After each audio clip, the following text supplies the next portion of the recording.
Okay, here we go again. We have two more civilizations to look at from the Foundations era. Our next river valley civilization will be in China. And in China, in this Foundations era, we'll be mostly focusing on the Yellow River Valley civilizations. And quickly we will see that China establishes a unique political system known as the dynastic system. So let's take a look. All this centered around the Yellow River, which is one of the northernmost rivers in China, also known as the Huanghe. Please excuse my Chinese pronunciation, it's terrible.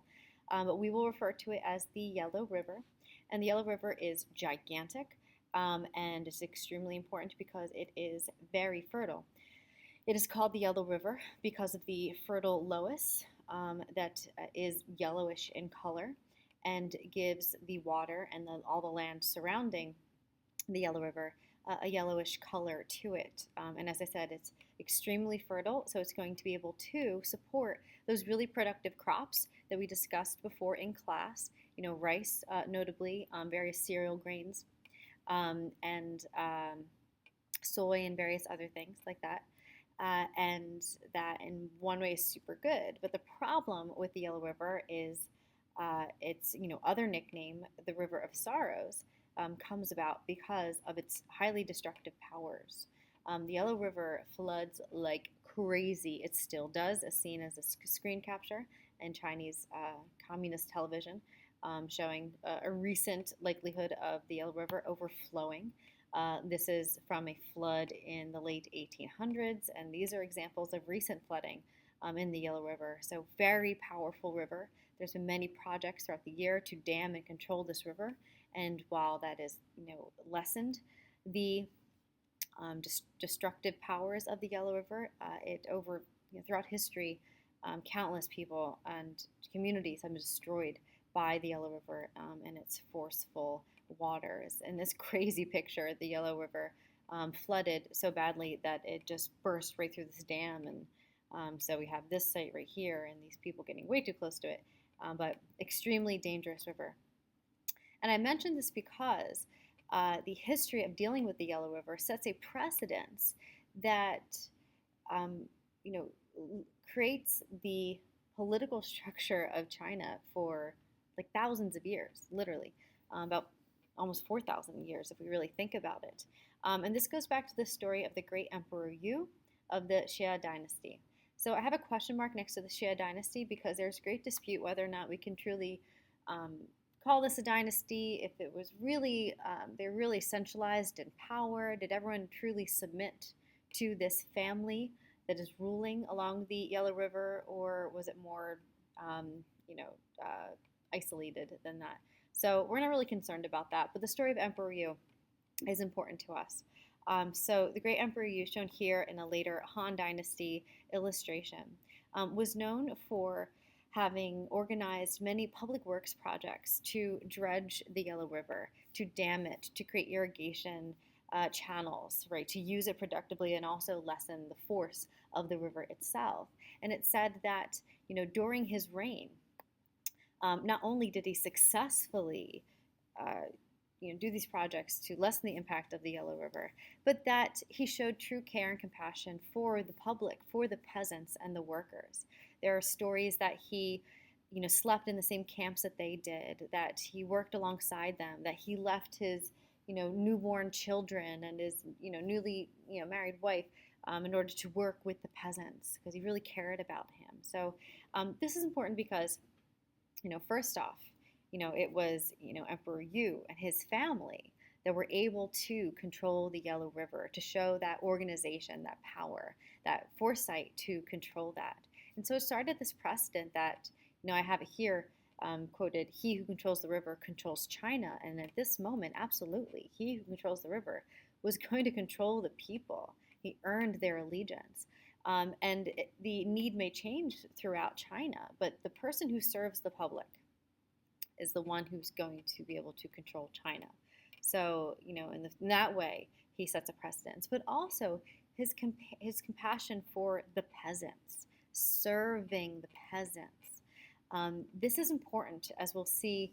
It becomes the standard by which the public will judge its leaders and decide if they were going to be loyal, right, to the emperors of China. The story of Emperor is pretty important. And so once we begin to really harness the powers of the land, we see a serious rise in Chinese agriculture. And before we get going, I do want to point out that first off, China's huge. I will try to remind you at every point that China is, gigantic not only geographically but also ethnically. That when we say people are Chinese, that's doing a great disservice. I read a quote once where a historian said China is an empire disguised as a country. There's so many different ethnic groups within the Chinese border, so many different languages, and even though Mandarin has become the predominant language, right, there's still such diversity within that. Geographically, we have many different cultures within China. To the north is our cereal grain culture. So along the Yellow River, we're actually seeing more grains being harvested there, and thus we have more noodle and dumpling culture, which this little guy is. In the south, along the Yangtze River, is our rice culture. And eventually we begin to kind of exchange those things as we find ways to manipulate the earth to successfully grow those crops wherever we need. But this still kind of rings true. The north is very kind of dumpling and noodle heavy, and the south is more of our rice culture there. The other thing that's unique about China is that we really do have to manipulate the earth in order to successfully farm there. And so we see something called terrace farming. Now, this happens in a lot of other places around the world, but the biggest places we see this are places that are heavily mountainous. China is one, and the Andes Mountains region is the other. So terrace farming, as we can see here, can be used to grow various types of grains or potato-type foods. Also, we can flood the terraces to make rice paddies, so that's what we see here. So I would know this as a unique agricultural method that is tied to China. Also, as we go forward and continue to think about the geography, remember we are always thinking about geography and what the location and any of the interesting physical features of a place can tell us about the development of a land. For China, of course, it's extremely important. So here we're looking at the geography of China. And first I want us to note that the rivers run east and west. Right, so they can connect us east and west, and it's going to be a while until we successfully are able to connect China north to south. There are a lot of geographic barriers into China if you're an outsider trying to get in. One of those is the Himalaya Mountains, right? They're pretty big. Everest, in the middle of it there. This will serve as a block for the South Asians to successfully get into China. The Plateau of Tibet also kind of stops that. We have serious deserts here. We have the Taklamakan and the Gobi Desert, which are gigantic deserts, which also serve as a bit of protection for many invaders who would like to invade China. We have the sea. Now, at this point, later on, this will be a connector, but at this point, there's not a lot of serious sailing happening. A little bit going on in some of the smaller civilizations in Southeast Asia or the Philippines and the like, but nothing extremely significant. Japan is only kind of being populated right now, similarly with Korea, right? So at this moment is serving as a bit of protection from outside forces and isn't really an avenue for trade and expansion just yet. There are some serious rainforests here, and that is the border between Southeast Asia and China. So similarly, it's just providing a little bit of a barrier between these areas, which are already not very populated. So what this means is that China is semi-isolated, whereas Mesopotamia, Egypt, and our South Asian civilizations are not, right? They're very open and they're connected with each other. China is semi-isolated and they have very limited trade. Most of what China is doing and developing right now, they are doing on their own, right? They are doing everything independently. Any trade that they have is very small scale and usually with the various steppe nomads, which are coming from this region, what is Mongolia, Kazakhstan, like Russia and the like. So we will talk about those groups and what they are doing here. They're helping to transport some goods, whether luxury or necessity, but for the most part, China is pretty self-sufficient. So if you are analyzing the trade habits of China, in the Foundations era, and you're saying they're doing lots of trade with other parts of the world, you're wrong. It is not until we see the rise of the Han Empire, the Han Dynasty, around 200 BCE, that we see the rise of the Silk Roads and China connected to the outside world in a big way. So at this point, China is semi-isolated and very self-sufficient. And they can be self-sufficient because of their excellent farming techniques, their very productive crops, and their big growing population. So we have lots of people to help to be productive. Okay, so all of this is kind of developing. In the meantime, we're seeing the rise of these dynastic families that are ruling for long stretches of time. So many historians kind of say there is no such thing as the Xia Empire or Xia Dynasty. So okay, let's say it doesn't exist. Our first dynasty that everyone can agree upon is the Shang Dynasty that begins around 1500 BCE and lasts through around 1000 BCE. And what I should say is that the Shang Emperor is ruling, but he's not ruling with everyone's consent. There are, warlords all around these areas. There are families who are claiming to be the actual, rulers of China at this point. Rulers of these territories are trying to be autonomous from these emperors. So it's not like they have full control, but they have enough control that we start to see real concentrated civilization and development in China in this era. So we see this in a few things. First, with the improvements in metallurgy, which is important so that we can create tools to develop our society, that we can create weapons to protect ourselves or to expand our territories. So we're seeing improvements in bronze metallurgy. Also, we're seeing some seriously important Chinese industries emerge. The jade industry, which will be a luxury good that people clamor for, and of course silk begins to really rise in this empire, though I wouldn't call it a major world export just yet. And Chinese writing, right, which will help their intellectual traditions. In terms of bronze metallurgy, again, I want to emphasize that anything they're doing, especially with metallurgy, they are learning independently. So Mesopotamian societies and Mediterranean societies and South Asian societies, they can share their techniques. So this means that they can improve them very quickly. But for China, we're learning this on our own. So we got to give them that credit. And they'll be used for various ways for weapons technology. We see here through various forms of art. So we see this kind of demon figure shown that was probably housed in a temple. These are some pretty beautiful bells that would have been used in a family shrine of some sort. So we got some bronze metallurgy going on. Jade as a kind of semi-precious stone, shown here in some Shang Dynasty era jewelries and other kind of adornments. Later on, jade will become a definite symbol of wealth. It's very unique to China. We really only see jade in China and in Mesoamerica, like in Mexico. So because of the limited places that you see it, it will be a much desired luxury item that China will be able to sell to the outside world, and they learn to work it in a lot of really beautiful and interesting ways. So we'll keep our eye on jade in China throughout the year. Also, of course, sericulture. So sericulture is just the kind of official term for the idea of silk production.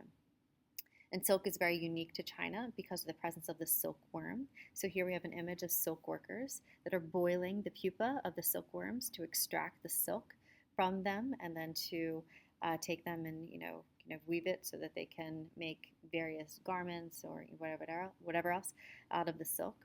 Here's another image of people combing and then eventually dyeing the silk.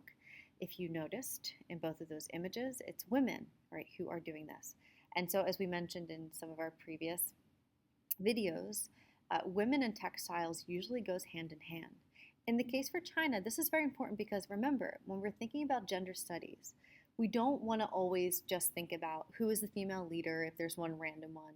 We don't want to only look at the horrible things that happen to people. We are also looking for the daily contributions, right? The day-to-day, the economics, the representation, that if we think about all the smaller contributions that really add up to the bigger themes of our course, what are those versus knowing the name of a random woman? And this is important to keep our eye on silk production because, silk will be the driving force of a greater international economy, bringing these traders from far and wide to China.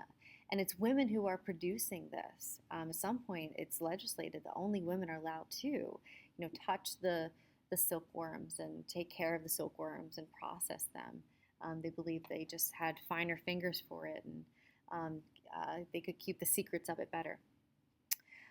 So they're able to maintain this throughout time, whereas starting from really the Shang Dynasty, women begin to lose a lot of power.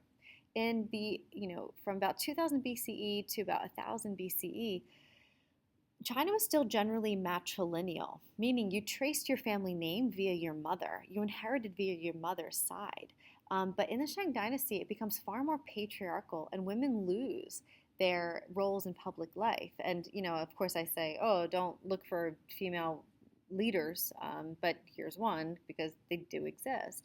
And if we look at the early Shang Dynasty, there were many female leaders, the most famous of who is Fu Hao, you've seen here in the statue form in front of her famous tomb. Women, there were so many tombs dedicated to women in the early Shang Dynasty, but by the end, we see fewer and fewer tombs dedicated to women, showing that the reverence towards women has minimized. Their public life has minimized, so they're far more within the household, and yet the whole time they're providing silk. So that is their economic continuity throughout time and is really important for China.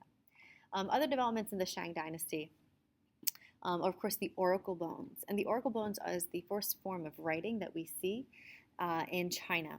So what's kind of interesting is that China is a very intellectual place, driven by innovation.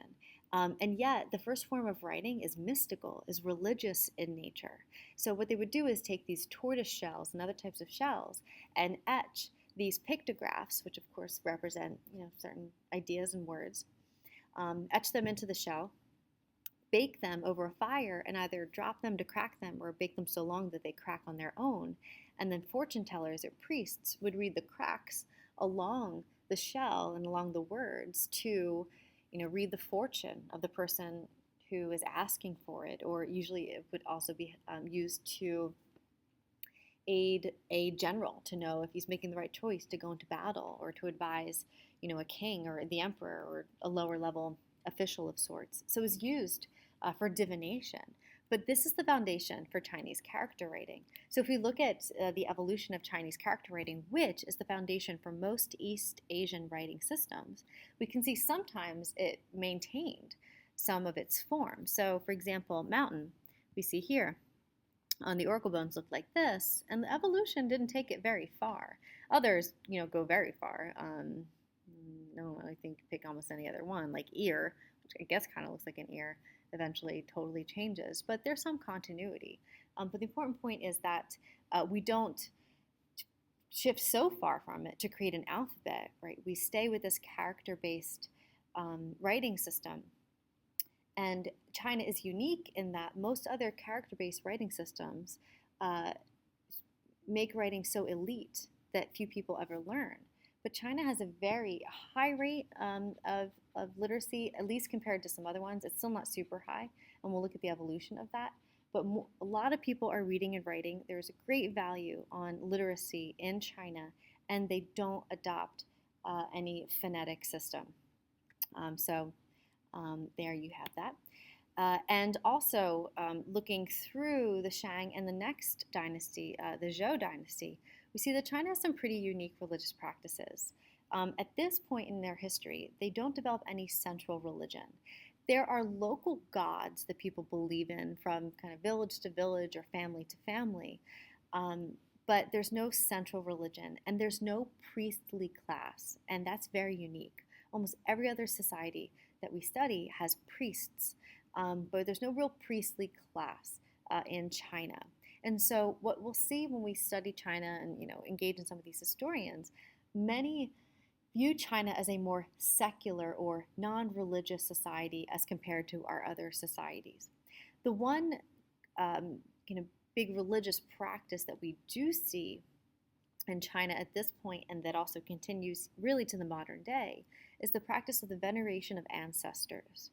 That when your family members die, that you continue to honor them by praying to them, by or in early times sacrificing to them, there were instances of even some human or animal sacrifice in ancient China. And today it might look a little bit more like you see in this picture here, where you might have the urn, the remains of the ancestor, and some of their favorite treats or whatnot. And of course, in Mulan, there's lots of ancestor stuff in that movie, so you have a connection to it there. But this is the one thing that is happening uniformly throughout China, and is emphasizing the importance of family, right, which is another thing that will continue throughout China. In around 1040, the Zhou family amasses a huge army and overthrows the previous Shang family that was ruling and institutes the Zhou Dynasty. So from about 1000 BC through about 250 BCE, the Zhou Dynasty will rule. But it will still rule feudally, meaning we have our emperor at the top and we have some nobles that rule for them, and frankly, they're not super centralized. I like this map of the Zhou Dynasty because we see these little holes in the map itself and its territory, because as a reminder, they're not ruling with everyone's consent. There are other strong families, warlord families, who have their own armies that are refusing to submit to the Zhou family, that are trying to either overthrow them or to exist autonomously. It won't be until the very kind of next dynasty that we'll study, the Qin dynasty, that we really get serious centralization. But still, the Zhou are a very productive dynasty and really put their mark on Chinese history, one being iron metallurgy, but we'll also see the rise of Chinese literature, which will be culturally important for a long time in China, and a concept like the Mandate of Heaven.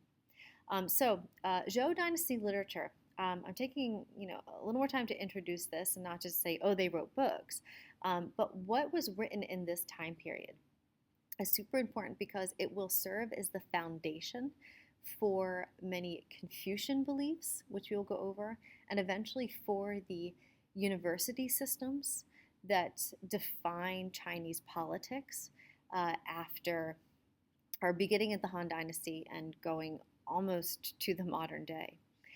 So Chinese literature, very prolific. They write so much, one of the richest histories of literature in the world. And of the Zhou Dynasty literature classics, these are some of the big ones. So the Book of Songs, which is about the epics of the major leaders and other kind of stories of might and love and stuff like that. The Book of Rites is about etiquette and culture and proper ways of being. The Book of History is pretty obvious. The Book of Changes is also known as the I Ching, which is a form of kind of divination and fortune telling. So all of these things would have been very widely studied, and as I said, will serve as a foundation for Confucianism, which philosophically is the most significant, philosophy and political school that rules China throughout time. Another development that happens when the Zhou overthrow the Shang is that they begin to formulate a real justification, right, for why they had the right to rule, why they had not just the right, but the responsibility to overthrow the Shang dynasty. And this eventually becomes known as the concept of the Mandate of Heaven. And the Mandate of Heaven says that the ruling family is given the right to rule by the gods, like by the ancestors, and thus they would call the emperor the son of heaven, which in this cute little kind of clip art we see kind of the house of the ancestors of the heavens blessing the Chinese emperor. And that the emperor has the right to rule so long as the emperor and the ruling dynasty, the family, is continually taking care of China. So what this means is that we have a cycle here, right? That when a new dynasty comes in, it's going to do all these amazing things. But you know that a dynasty has lost its blessing from the heavens when bad things happen, right? When there are major floods and earthquakes, people of China saw any natural disaster as a signal from the gods, from the heavens, that they were unhappy with that dynasty. When there are serious peasant revolts and invaders have come in and all these types of things. And so when these problems arise, that is a signal that that dynasty, that ruling family, has lost their right to rule. And so other families that have serious lineage and a strong army can contest them, and there's usually a serious period of civil war, and then the new dynasty emerges, and they begin to reorder China. So what we have is a dynastic cycle, and for China, as we study this, we'll see it's a serious cycle. I like Chinese history in that we know what to expect, but I find for students sometimes it then becomes difficult to figure out what to associate with each dynasty because they end up sounding so similar since there is this cycle. So at the beginning of each new dynasty, when they establish it, we have to look for a couple things. First, look for how they try so hard to reach out to the peasants, right? Just like Emperor Yu, right? There's an expectation that the emperor and his family takes care of the peasants and the people. So there's always programs to embrace and help the peasants. They're going to rebuild infrastructure and rebuild the dams and the roads that were destroyed by the end of the crappy emperor's reign and all the war. They'll protect the people. They'll bring peace. But over time, after a century or two or more, they get lazy. They get complacent. And they begin to tax people too much. And they get corrupted. And they don't invest in infrastructure. And it decays. And they treat people unfairly. And so then we see this cycle all again. And what's interesting is that when we think about this, now, I would never call China at this point a democracy, right? Because the vast majority of people, like well over 90% of China at this point, are peasants, right? They have no real voice. They're not saying, we're voting for our local officials. Of course not. But there is a strange power that the people have in that when things get bad enough, the peasants can pull their power together and rebel. And the more they rebel, the more pressure is put on that dynasty. And sometimes that can lead to the civil wars that overthrow them, right? So the end of almost every dynasty incorporates some peasant rebellion. Another way that the peasants can put pressure on that dynasty is by throwing their support behind a fledgling new dynasty or family that is now going around saying that they have a goal to overthrow the old emperor. So here we see, just I forget which civil war this is supposed to depict, but here we have someone claiming the new mandate, and here are peasants shown in pretty simplified clothing, although they're very ripped, fighting on behalf of that new fledgling dynasty.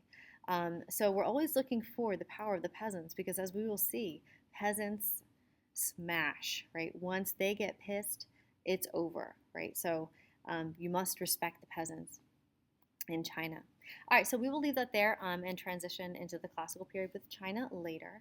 Next, we will go to our only civilization that technically does not have a river, but is a foundations era civilization that you must know.